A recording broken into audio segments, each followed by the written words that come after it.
নমস্কার, আশা করি সবাই ভালো আছেন। আমিও ভালো আছি। একটা বিষয় নিয়ে অনেকদিন ধরে বলছি যে এটা নিয়ে একটা ভিডিও বানাবো, কিন্তু বানানো হচ্ছে না।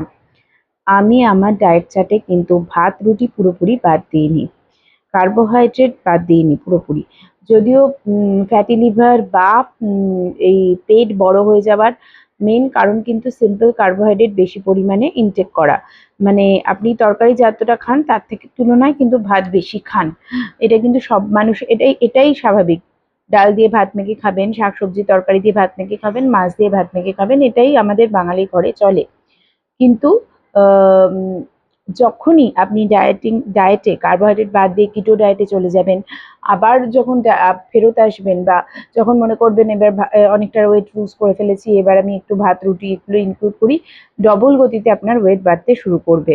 এটা কিন্তু ফ্যাক্ট, আমি নিজের লাইফে এক্সপেরিয়েন্স করে দেখেছি বলেই বললাম।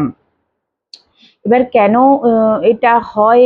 এটা হওয়ার কারণ হলো যে তখন বডি অনেকদিন ধরে যেটা পায়নি, খুব তাড়াতাড়ি এবার যখনই আপনি সেটাকে দিচ্ছে, খুব তাড়াতাড়ি ওটা থেকে ইনসুলিন স্পাইক হবে, সঙ্গে সঙ্গে গ্লুকোজটা আপনার কনভার্ট হবে, আহ, এবং খুব তাড়াতাড়ি আপনার শরীরে মেদ জমা হবে। এবার কেন এটা হয়? এটার অনেক সায়েন্টিফিক রিজনস আছে, কারণ আছে, সেই সবগুলোতে যাচ্ছি না, কারণ আমি কোনো সায়েন্টিস্ট নই, আমি ডাক্তার নই যে এটাকে ব্যাখ্যা করতে পারবো অত ভালোভাবে। তবে এটা হয়, এটা প্র্যাকটিক্যালি হয়। তো ভাত রুটি টোটালি লাইফ থেকে বাদ দিয়ে আপনি রোগা হওয়ার চেষ্টা করবেন না, তাহলে কিন্তু ডবল গতিতে আবার যখন আপনি শুরু করবেন বাউন্স ব্যাক করবে ওয়েটটা। তো আমি এর আগের বারে ওই ভুলটা করেছিলাম, সেই ভুলটা এবারে করতে চাই না। পরিমাণ কমিয়ে দিয়েছি। আমাদের বাঙালিদের অভ্যেস হলো ডাল দিয়ে ভাত, মাছ দিয়ে ভাত, সবজি দিয়ে ভাত, সব দিয়ে ভাত খাবার।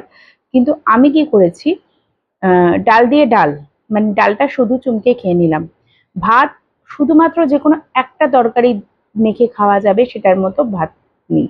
মানে আপনি হয় শাকের তরকারি হোক বা মিক্স ভেজিটেবল তরকারি হোক, শাকের ঘন্ট হোক বা মাছের ঝোল হোক, শুধু মাছের ঝোলটা ভাত দিয়ে মেখে খাবেন। বাকি দুটো তরকারি বা বাকি দুটো আইটেম আপনি শুধু খাবেন। দই দিয়ে ভাত, দুধ দিয়ে ভাত, এটা খাবেন না। কিন্তু এইভাবে যদি আপনি এটাকে সাস্টেন, মানে এটাকে যদি লং রানে এটাকে এগিয়ে নিয়ে যেতে পারেন, তাহলে কিন্তু আপনার ওয়েটটা কন্ট্রোলে থাকবে।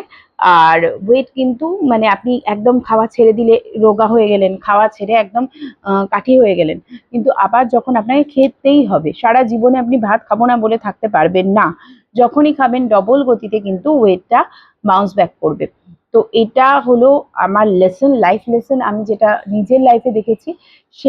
সেই জন্য বলছি, আপনি রাত্রিরে একটা করে রুটি খান, রাত্রিরে একটা করে রুটি। এবার সেটা মাঝে মধ্যে আপনি যেদিন হেভি একটা অন্য কিছু ডিনার করলেন, এক বাটি ধরুন, অনেক একটা বড় বাটির এক বাটি আপনি চিকেন স্টু খেলেন, সেদিন হয়তো রুটিটা স্কিপ করতে পারেন।